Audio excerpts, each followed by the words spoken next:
네, 앞서 우리가 살펴봤고, 이제 이렇게 코딩을 하기 위해서 내가 원하는 지역을 입력을 받아서 코딩하기 위해서 어떻게 우리가 코드를 짜야 하는지 한번 같이 살펴보도록 하겠습니다.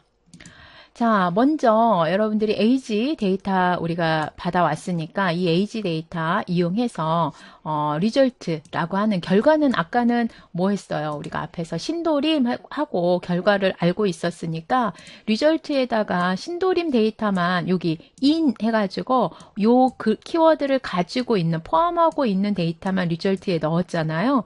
그런데 여기에서는 어떤 동이 입력이 될지 몰라요. 무슨 동이 입력이 될지 모르니까 리절트를 리스트로 하나 만들어 놓고 인풋으로 내가 원하는 동을 입력을 받습니다.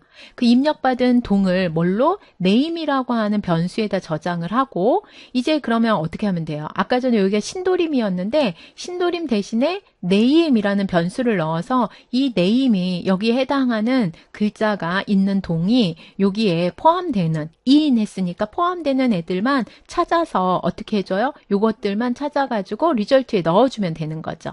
그러면 일단은 여기까지 보시면 인구 내가 원하는 요거 입력하는 것까지 됐어요. 그러면 여기에서 내가 원하는 데이터 name에 해당하는 것만 가져와서 리절트에 넣어야 돼요. 그럼 여기에서는 그냥 반복해서 i라고 하는 로우 값 세 번째부터 그럼 세 번째가 뭐였냐면 우리가 앞에서 보시면 요게 0번째, 1번째, 2번째 즉 여기까지 빼고 월별로 가지고 있는 뭐 1월부터면 1월부터 2월부터면 2월부터 여기에 해당하는 값을 연령별로 우리가 가져오는 거였죠. 그래서 여기에서 3부터 시작해서 가져오는데 그 가져온 데이터를 그냥 요거는 이렇게 가져오면 뭘로? 문자열 데이터로 그냥 가져오는 거고 이거 가지고 우리가 차트 플랫 그릴 수 없으니까 이 데이터를 뭘로 바꿔야 돼요? 그렇죠. 문자열을 숫자로 바꿔줘야 되죠. 그래서 정규화라고 하는 작업을 해야 한다라고 말씀을 드렸어요. 그래서 여기에서 우리가 앞에서 내가 가져온 여기까지만 하시면 그냥 가져온 데이터가 이런 데이터 여기 이렇게 싱글 쿼테이션이 붙어 있는 데이터, 이런 데이터로 가져오는 거. 이렇게 데이터를 가져오는 거고 그 데이터를 어떻게 내가 원하는 형태의 인트 형태로 바꿔라 라고 하는 거죠. 그래서 인트 형태로 바꿔서 어펜드 하는 이유는 내가 리스트를 만들어 놨으니까 리스트에다가 빈 거 아무것도 없는 리스트에 어펜드 추가해 라고 하는 거죠. 그래서 하나씩 추가하는 거. 그래서 우리가 여기서도 보듯이 내가 원하는 동을 입력을 했어요. 그쵸?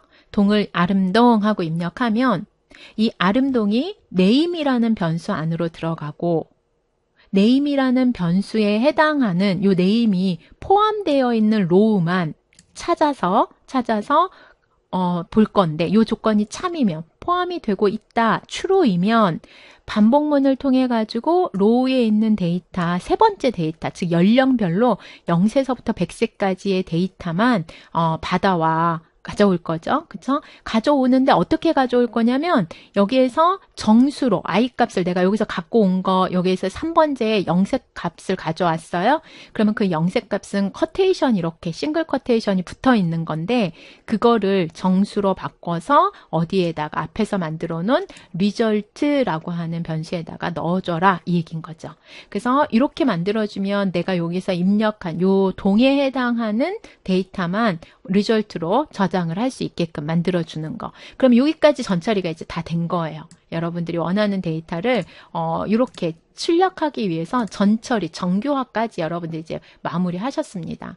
그러면 이 데이터를 내가 원하는 차트로 그리면 되겠지요? 그쵸? 그 원하는 데이터가 뭐 플랫 데이터가 됐던 아니면 누적 데이터가 됐던 바그래프가 됐던 원형 그래프가 됐던 여러분이 원하시는 대로 그리실 수 있어요. 그래서 여기서는 뭘로 그렸냐면 뭐 막대 그래프로 먼저 한번 그려볼 수도 있겠죠. 그쵸? 막대 그래프로도 그려볼 수 있고 얘처럼 플랫으로 그릴 수 있어요. 그러면 플랫으로 그리려면 요거까지 하시고 요 밑에 뭐 하시면 돼요? 그쵸? 요 빨간 박스 요것만 해주시면 되죠. 리절트를 이렇게 GG 플랫으로 그려줘 하면 이렇게 원하는 모양으로 이렇게 그려질 거라는 거죠. 그쵸? 그래서 요 코드 밑에다가 여러분들이 요 코드 여기 안에 있는 요 부분만 여기에다가 추가해 주시면, 자, 이렇게 추가해 주시면 어때요? 이렇게 원하는 모양이 나타나죠. 그래서 이렇게 여러분들이 원하는 모양을 생성할 수 있다라고 하는 거, 요걸 좀 보시고요. 그 다음에 또 우리가 이제 어떤 데이터도 하실 수 있냐면, 뭐 이런 것도 보실 수 있어요. 지금은 ggplot이 이런 형태의 모양을 가지고 있는 거. 그러니까 ggplot에 대해서 우리가 그렸는데, 이제 이 ggplot 형태가 아니라 또 어떤 형태로도 시각화할 수 있냐면, 가장 많이 쓰는 게 아마도 이런 바그래프일 것 같아요. 그쵸? 그래서 이런 바그래프로 우리가 이제 데이터를 나타내거나 이렇게도 할 수 있는데, 이게 이제 그 앞에서 우리가 살펴봤던 메타플롯 라이브러리에서 바라고 하는 이 메서드 속성을 쓰실 수 있는 거고요. 이 바라는 메서드가 가지고 있는 건 기본적으로 앞에서 우리가 어제 아마 공부하셨을 텐데 x값, y값에 대해서 가지고 있는 거죠. 그래서 x값이 요 1부터 이렇게 나타나 있어요. 그래서 x값이 1, 2, 4, 6, 8, 10이에요. 그래서 1, 2, 4, 6, 8, 10 x값. 그런 다음에 y값은 1, 2, 3, 5, 7, 9예요. 그래서 1, 2, 3, 5, 7, 9라고 하는 값으로, 그러면 요거랑 요거랑 이렇게 매칭이 되겠죠. x가 1일 때 y가 1, x가 2일 때 y가 2, x가 4일 때 y가 3, 그 x가 4일 때 y가 3인 이런 데이터를 그려라 라고 하는 거. 막대 그래프로. x가 6일 때 y가 5, 그래서 x가 6일 때 y가 5가 되는 이런 막대 그래프를 바로 그려줘. 그래서 바는 기본적으로 x, y 형태로 우리가 플롯을 그릴 수 있다라고 하는 거. 그 다음에 또 여기에서 이렇게 리스트로 표현을 하실 수도 있는데, 이건 사실 리스트가 아니라 튜플이죠. 사실 이건 함수 안에 들어가 있는 x도 리스트, y도 리스트. 그쵸? 근데 이렇게도 하실 수 있어요. 리스트 대신에 이런 레인지라고 하는 걸 쓰실 수도 있다. 왜냐하면 파이썬에서 레인지는요, 리스트거든요. 연속되어 있는 어떤 값을 나타내는 거다 보니까. 그래서 리스트 형태가 바로 이런 형태로도. 그러니까 6개를, 이거는 순차적으로 6개인 거죠. 그래서, 하나씩 0, 1, 2, 3, 4 이렇게 나타내 주는 거. 요것을 기본으로 하고 있다라고 보시면 되겠습니다. 그래서 x가 1, 0,1, 1,2, 2,3, 3,5, 4,7, 그 다음에 5,9 이런 식으로 매칭이 되는 이런 플롯을 그려줄 수 있다라고 하는 거. 그래서 우리가 가장 또 많이 쓰는 것 중에 ggplot도 우리가 많이 쓰긴 하지만 이렇게 바그래프로 시각화하는 것들도 우리가 많이 사용하고 있습니다. 그러면 우리가 받은 아까 인구 데이터, 요거 조금 더 한번 해볼까요? 이 인구 데이터를 이용해서 신도림 인구 구조를 좀 파악해 보고 싶어요. 그래서, 앞에서 본 신도림을 포함하고 있는 데이터를 뭘로? 리스트로 하나 만들었어요. 그리고 나서 리저트로 만들고 그 데이터를, 바그래프로 그린 거예요. 바그래프로 그렸더니 이런 모양이 나타나요. 이 얘기는 여기서 제가 뭘로 했냐면 레인지를 101로 했어요. 그 얘기는 0부터 시작해서 100살까지. 그리고 101이 되면 끝내라. 이 얘기인 거죠. 그래서 101로 리스트를 그려봤어요. 그래서 여기가 연령이 되는 거고, 그 다음에 연령 대비 인구 수가 되는 거죠. 왜냐하면 반은 x, y 형태로 만들어진다고 했으니까. 그러면 여기에서 바가 이 0살이 총 우리가 가지고 있는 리절트에 있는 값. 왜냐하면 앞에서 우리가 리절트 값을 가져올 때 이렇게 가져왔어요. 그러면 사실 우리가 가지고 있는 값은 요 값들 총 2개만 가지고 있는 건데, 이게 원래는 0세, 1세, 2세, 3세 이렇게 되어 있는 거죠. 그럼 그 데이터를 여기서처럼 이렇게 매칭을 시켜준 거예요. 내가 가지고 있는 건 어떻게 보면 누적 값이니까 0세는 이만큼, 1세는 이만큼, 뭐 이렇게 리절트가 가지고 있는 걸 매칭시켜주기 위해서 이렇게 바그래프로 이용을 했다라고 보시면 될 것 같습니다. 그래서 100일인 이유는 이거예요. 우리가 이제 100세까지 하고 100일이면 끝내려고. 그래서 분포를 봤더니 우리가 앞에서 신도림을 어떻게 봤냐면 이렇게 봤어요. 신도림의 gg플ot으로 그리면 이런 형태. 그래서 40대가 가장 많이 분포하고 있구나. 이걸 알 수 있다고 했는데, 이렇게 보시면 마찬가지예요. 바그래프를 그려봐도 40대가 가장 많이 밀집되어 있는 것을 확인하실 수 있죠.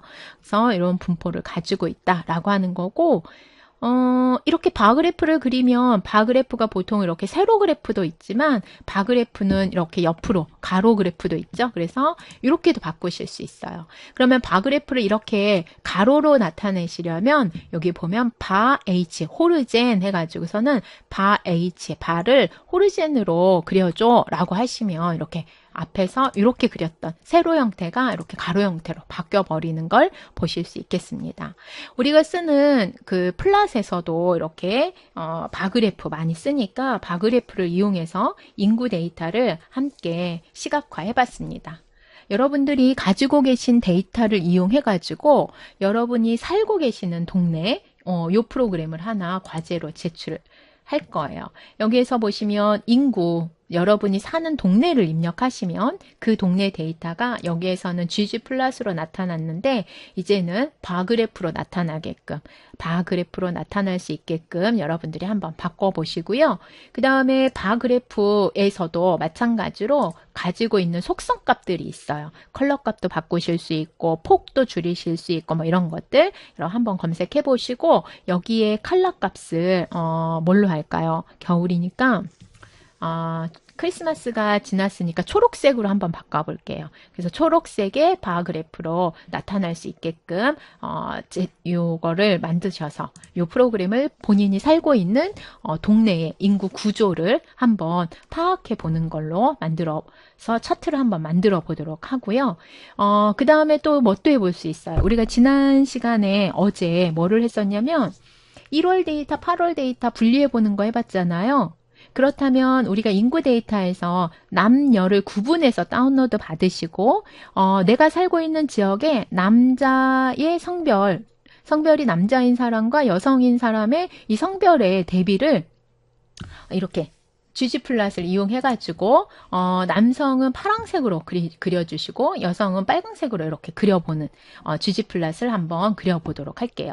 이게 과제를 제출해 드릴 테니까 여러분들이 완성하시고 제출을 해주시길, 차트 PNG 파일만 제출해 주시면 됩니다. 본인이 이렇게 살고 있는 동네까지 캡처해서, 그러면 동네까지 capture하시려면 여기에 타이틀을 본인이 살고 있는 동네로 타이틀을 만들어 주시면 되고, 그 다음에 여성, 남성 이렇게 나올 수 있게끔 GG 플랫을 그려주시면 되겠습니다. 자, 다음에 이어서 우리가 공공 데이터, 인구 데이터 가지고 다음 시간에 또 이어서 한번 해보도록 할게요. 수고하셨습니다.